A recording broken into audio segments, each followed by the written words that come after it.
From early rejection and crushing setbacks to relentless triumph, how chaos, sleepless nights, risk, betrayal, unexpected opportunities, bold decisions, unstoppable determination, and strategic gambles forged a startup's global success story.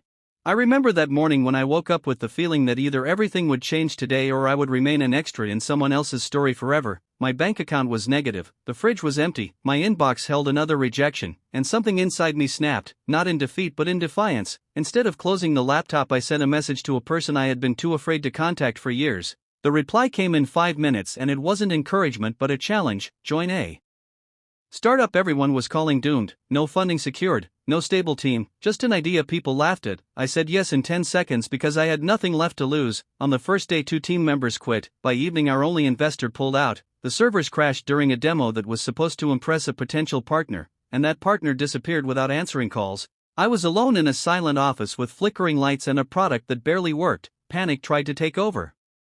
But I refused to let it. I sold my watch to pay for hosting, slept on the office floor, survived on cheap noodles, and on the third night without real sleep I spotted a flaw deep in the algorithm, a mistake that could either destroy everything or make us 10 times faster than our competitors. I took the risk and rewrote the core from scratch. 30 hours later, with shaking hands I pressed launch. The screen froze and my heart dropped because I thought I had killed the last chance I had. Then the metrics refreshed and the numbers started climbing sharply. Organic sign-ups appeared out of nowhere, strangers were sharing links, a small tech blog mentioned us unexpectedly, and the next morning there was an email from the same investor who had walked away, asking for an urgent meeting. I sat there exhausted and smiling in the dark, realizing that success had not arrived yet, but I had just stepped onto the edge of something irreversible, and there was no way back anymore.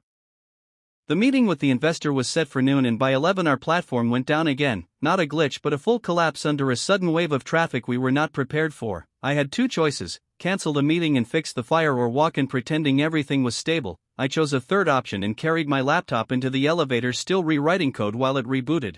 During the presentation the live dashboard froze on the big screen and the room went silent. One of the partners smirked and closed his notebook as if it was already over. In that second I stopped trying to impress them and started telling the truth. I spoke about the crash, the risk, the sleepless nights, the flaw I had turned into our advantage. I showed them raw numbers instead of polished slides, and something shifted in the room. Questions became sharper but also more interested. Then my phone buzzed in my pocket non-stop. At first I ignored it, but the vibration would not stop. When I finally glanced at it, my breath caught. A well-known tech influencer had randomly posted about our product, calling it the fastest tool he had tested this year. Traffic was exploding in real time, our broken servers somehow holding on by a thread. I turned the screen toward the investors and refreshed the page again. The user count kept climbing like a rocket. The same partner who had smirked leaned forward asking how soon we could scale. I answered honestly that without funding we would crash within hours. There was a pause that felt endless. Then the lead investor stood up and said he was in, but only if I agreed to step down as CEO and bring in someone more experienced. Success was finally within reach, but it came with a knife hidden behind the handshake, and I had seconds to decide whether I wanted control or growth.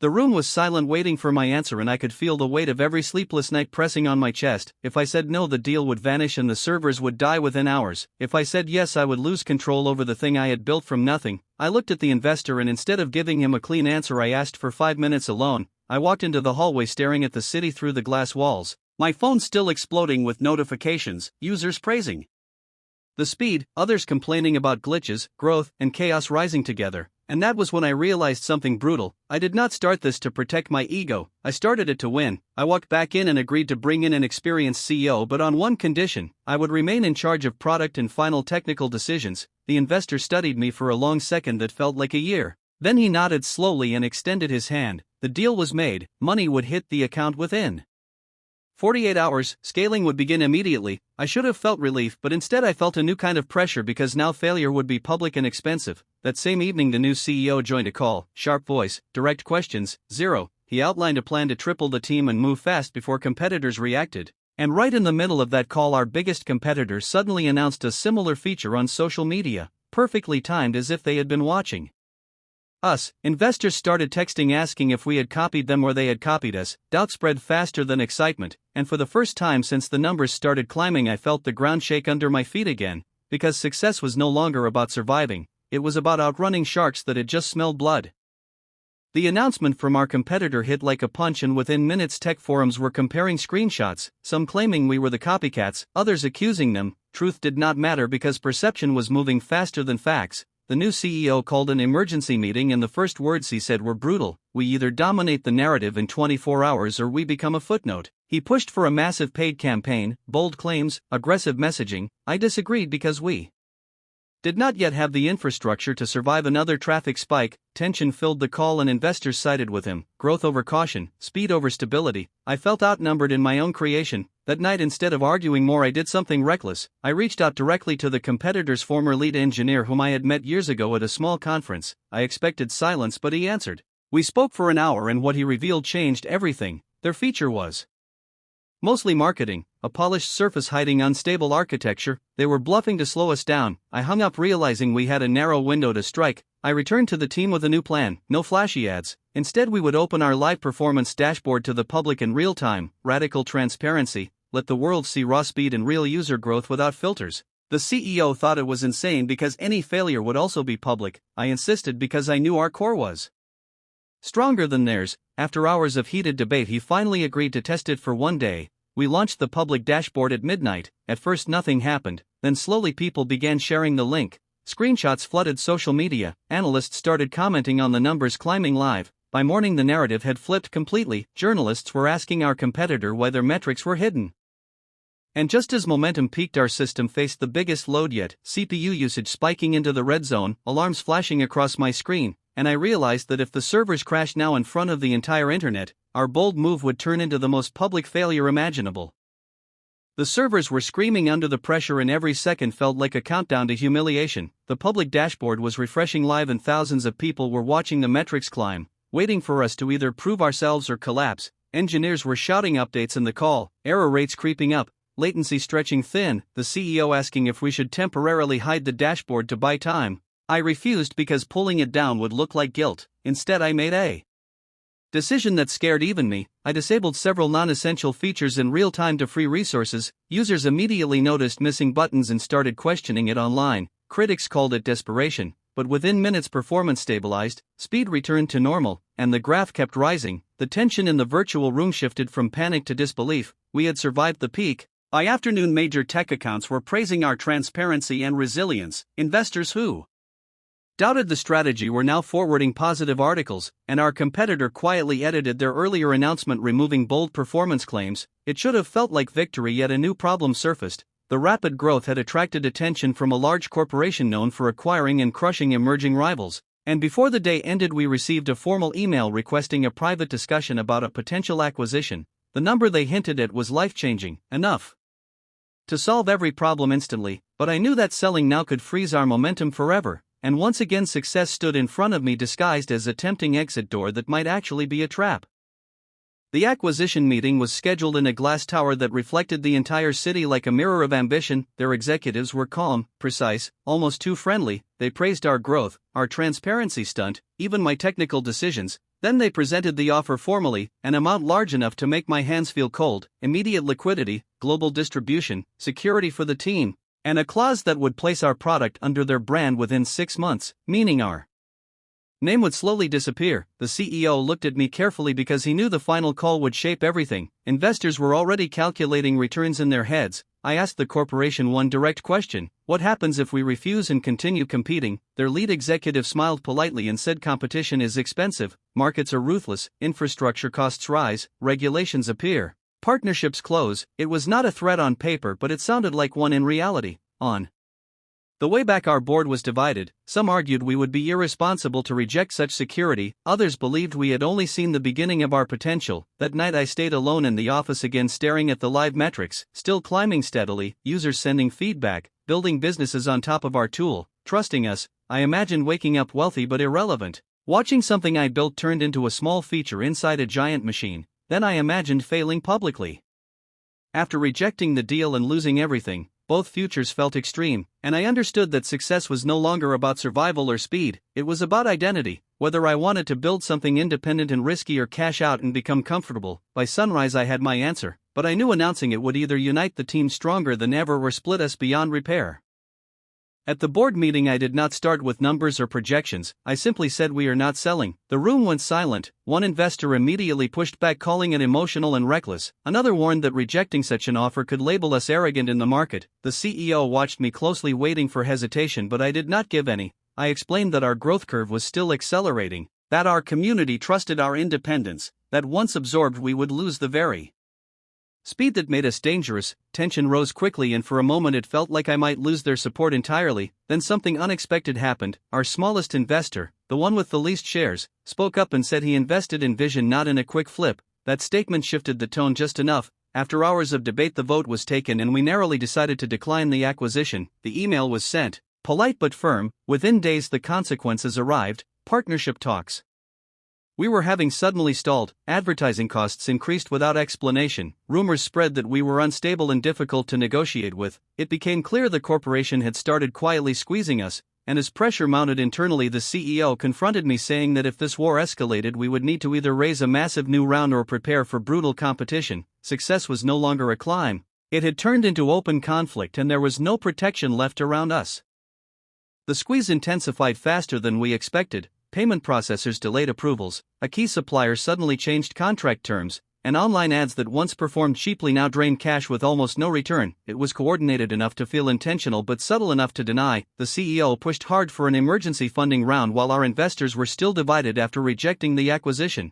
I knew that raising money under visible pressure would weaken our valuation, yet waiting too long could suffocate us completely. In the middle of this tension, our internal data revealed something shocking. A large percentage of our new traffic was coming from regions we had never targeted, organic communities building creative use cases we had not even imagined. Instead of chasing expensive ads, I proposed we double down on those unexpected markets and build localized features quickly. The team thought it was a distraction during crisis, but I felt it was an opening. While competitors and the corporation were watching our main battlefield, we quietly shifted resources toward these emerging communities, releasing updates tailored to them within weeks. Engagement there exploded. Revenue started diversifying beyond the channels being squeezed. Analysts who predicted our slowdown began noticing unusual growth patterns in new territories. The narrative shifted again from vulnerable startup to unpredictable mover. The corporation could pressure partnerships, but they could not easily control decentralized global demand. Still, the financial runway remained thin and payroll deadlines were approaching, meaning our strategy had to convert into solid cash flow fast. Otherwise, all this momentum would remain impressive but unsustainable. And as I reviewed the projections late at night, I realized we were balancing on a thin line between strategic genius and delayed collapse.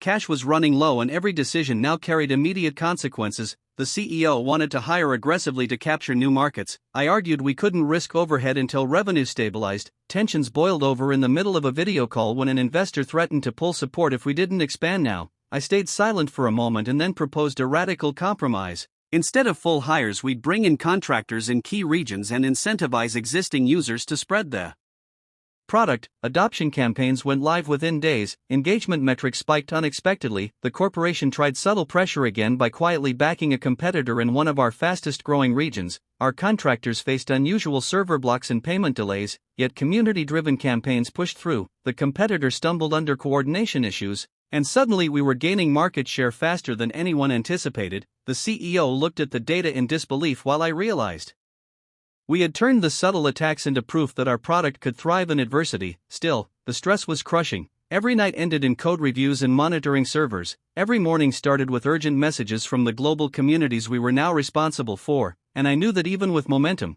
one misstep could erase months of growth and push us back to the brink of collapse.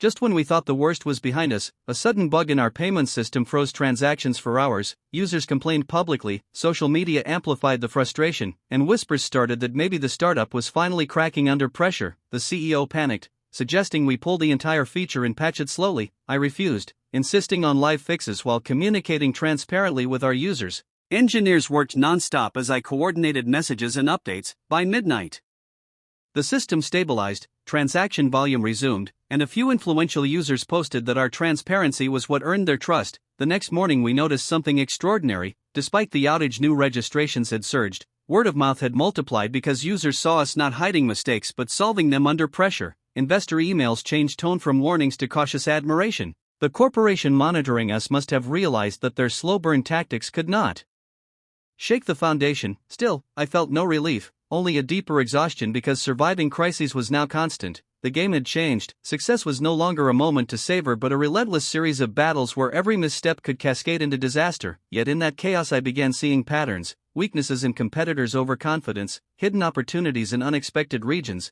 And I knew that we could not only survive but start turning adversity into a strategic weapon if we stayed one step ahead. With the payment bug behind us, I pushed the team to experiment aggressively while keeping the core stable. We launched micro-features for niche user groups, some failed spectacularly, others gained traction instantly. The CEO still doubted, warning that spreading too thin could backfire. I argued that controlled risks now would teach lessons no amount of stability ever could. Meanwhile, the corporation stepped up again, this time filing subtle complaints to regulatory bodies, forcing us to navigate unexpected audits and compliance checks. It was a distraction meant to slow growth, yet we discovered that by responding transparently and sharing our compliance process publicly, trust with users strengthened even further. Global communities rallied behind us, creating guides, tutorials, and content that essentially marketed our product organically. One small viral post led to thousands of new signups in a single day. Our competitor panicked trying to replicate the authenticity we had achieved without realizing that their infrastructure couldn't scale that quickly. Revenue started climbing steadily. Investors who were skeptical now asked for additional funding rounds, and for the first time I realized we were not just surviving the attacks but thriving in ways even we had not fully predicted. Still, the pressure never eased. Every move felt like walking a tightrope over a canyon, because one misstep could undo everything, and the corporation watching from above was ready to strike at any sign of weakness.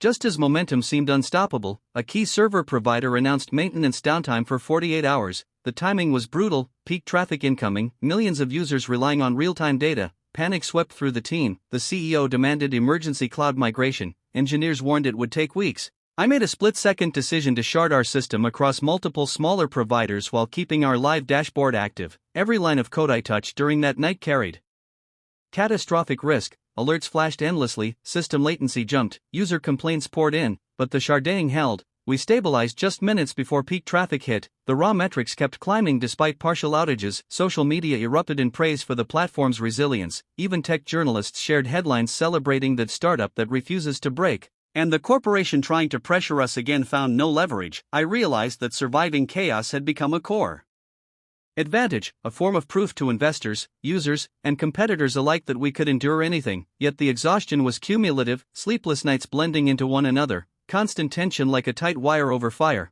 But amid that fatigue a pattern emerged. The more crises we survived, the more opportunities appeared in corners no one expected, and I understood that success wasn't just growth anymore. It was mastering the art of turning disasters into leverage before anyone else could react. Just when the team began to catch a breath, a sudden spike in international users crashed one of the new server shards. Alerts screamed, engineers scrambled, and the CEO questioned if we should throttle registrations. I refused, deciding to reroute traffic dynamically and temporarily degrade non-essential features. Every second felt like balancing on a knife edge. Users noticed the missing functions but praised speed and reliability. Overnight the system stabilized, metrics not only recovered but surged higher than ever. Word of mouth spread across forums and communities we hadn't even targeted. Investors started calling to increase their stakes, and the corporation attempting to destabilize us appeared frozen, perhaps realizing their slow burn tactics no longer worked. Still, the pressure intensified from within. The board debated scaling aggressively versus maintaining lean control. The CEO and I argued into the early morning, neither willing to concede fully. Yet through the chaos, a realization struck me. Success had become a series of calculated gambles, surviving attacks, leveraging every small advantage, and outmaneuvering everyone who assumed we would break. And for the first time I felt the exhilaration that comes not from certainty but from dancing on the edge of impossible odds, because in that tension, real growth and real power emerged almost magically, transforming risk into dominance and turning exhaustion into fuel for the next inevitable challenge. Just as we started feeling untouchable, a major security breach hit. Hackers exploited a minor vulnerability in one of the shards. Data integrity was threatened. Panic spread through the engineering team, and the CEO demanded an immediate shutdown to contain risk. I argued we could isolate the breach in real time while maintaining core services. Hours became a blur of tracing logs, patching exploits, and communicating with users transparently to prevent panic. The world watched as our live dashboard continued updating even amid the attack, and instead of losing trust, users praised our rapid response and honesty. Social media amplified the story, framing us as the resilient underdog standing against a coordinated attack. Investors called repeatedly, impressed but also anxious. Competitors watched silently as our metrics climbed despite chaos. By dawn the breach was fully contained, lessons were learned, and for the first time I realized that every near disaster had strengthened Not only our system but our reputation, yet the exhaustion cut deeper than ever, my body and mind screaming after weeks of non-stop crises, but amidst that fatigue I felt a strange exhilaration, because each catastrophe we survived became proof that the startup was no longer vulnerable, it had become unpredictable, unstoppable, and terrifyingly alive. And I knew that the final leap toward ultimate success was just ahead, even if the next twist could destroy everything in seconds. The dawn after the breach felt surreal, the office silent except for hums of servers, every metric glowing green, user growth climbing, and emails from investors shifting from caution to urgency. The CEO finally nodded at me, acknowledging the strategy had worked despite all risks. I realized we had reached a point where mere survival was no longer enough, we needed a defining move to cement our place. I proposed launching a global feature no one expected, a combination of our fastest technology and the community's contributions. The board hesitated, the corporation surely watching, competitors scrambling to copy, yet I pressed ahead, coding through exhaustion while coordinating the launch worldwide. The rollout was chaotic but flawless in impact, servers strained under unprecedented traffic yet held, media outlets, analysts, and influencers exploded in coverage. Our name went viral across continents, investors cheered, the CEO smiled with rare admiration, and the corporation's quiet attempts to manipulate the market had utterly failed. In that moment I finally understood what success felt like, not the money, not the offers, not even the metrics, but the absolute proof that risking everything, embracing chaos, and refusing to yield had created something unstoppable. And as I leaned back watching dashboards light up across time zones, I knew every sleepless night, every panic, every gamble had led to this exact moment, because I had not just survived, I had become unstoppable.